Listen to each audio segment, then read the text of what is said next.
د افغانستان تر ټولو زیات شتمن کس څوک دی؟ میر ویس عزیزي په 1962 زیږدیز کال کې زیږېدلی دی او اوس مهال په دوبۍ کې میشت افغان سوداګر دی. هغه د عزیزي ګروپ د شرکتونو بنسټ ایښودونکی او رئیس دی چې په 1989 کال کې د حقیقي ملکیت، بانکدارۍ، پانګونې او میلمه پالنې په برخه کې تاسیس کړ.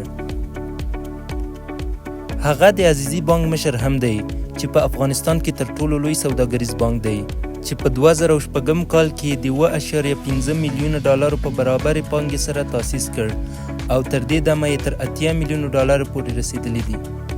هغه د مارچ په 2018 کال کې په منځني ختیځ کې د عربي سوداګرۍ 100 الهام بخښونکي مشرانو په لیست کې شامل شو. هغه د ډیرو افغانانو لخوا د افغانستان تر ټولو بډایه سړی ګڼل کیږي چې د آسیا سنټیننټل د راپور له مخې په افغانستان کې د پلورل شوي نفتي توکو 80% د هغه لخوا کیږي.